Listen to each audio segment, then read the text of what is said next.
Agora que já aprendemos a configurar elementos para serem exibidos em diferentes fatores de escala de forma automática, veremos aqui como editar e visualizar estas configurações. Em muitos casos, as configurações das escalas para a exibição de um projeto não são adequadas para a exibição do mesmo. Neste caso, uma simples edição nos fatores de escala cadastrados já resolve este problema. Para editar os fatores de escala que estão cadastrados, num objeto, nós devemos acessar a paleta Properties.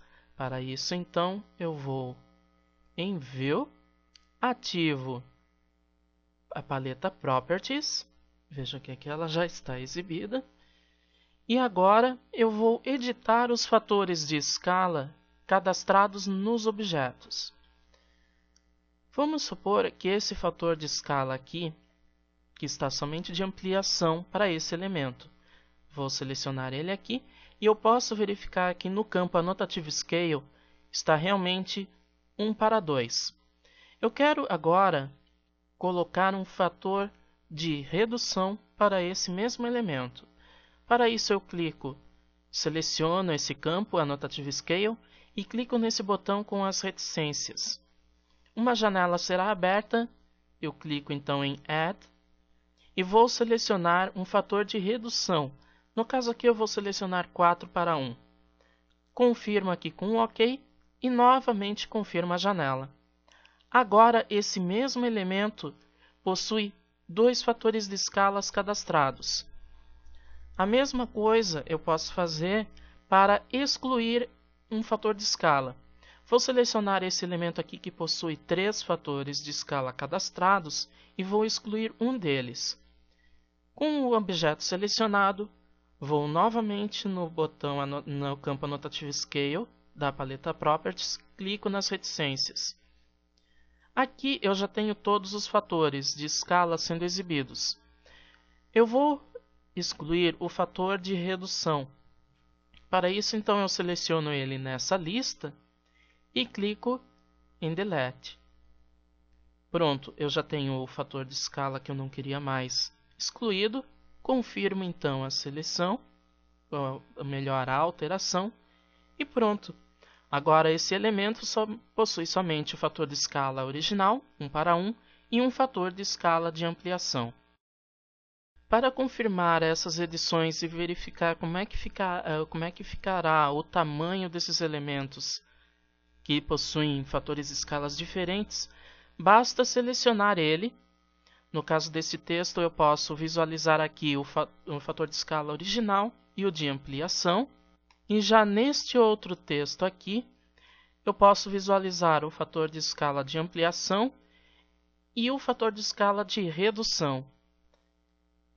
Assim que nós conseguimos visualizar os elementos que possuem mais de um fator de escala cadastrado.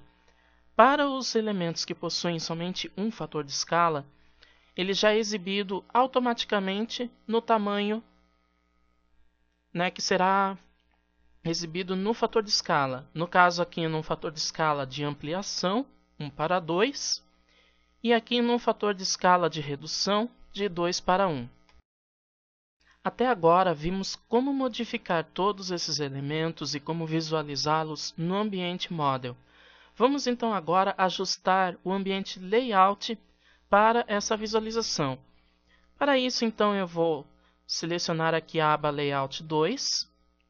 Veja que aqui eu tenho somente uma Viewport. Eu vou excluir ela, selecionando e excluindo. Vou na aba View, seleciono a opção Named, clico em New Viewport,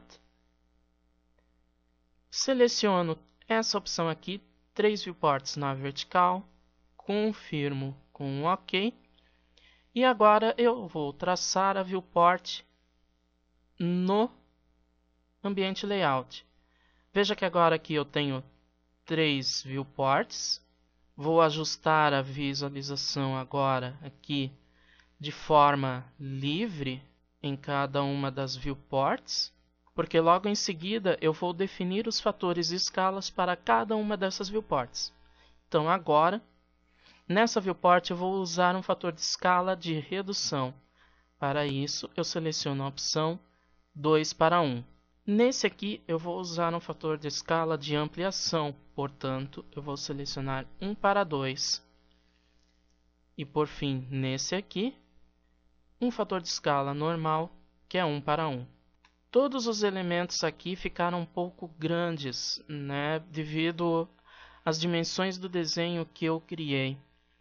Mas podemos visualizar aqui que cada um desses elementos estão sendo exibidos de forma adequada para cada fator de escala. Isso não ocorreria se o desenho ou o projeto não tivessem cadastrados corretamente com os fatores de escala, né? E assim, aprendemos então a como visualizar e editar esses fatores de escala automáticos tanto no Model quanto no ambiente Layout com o uso de viewports.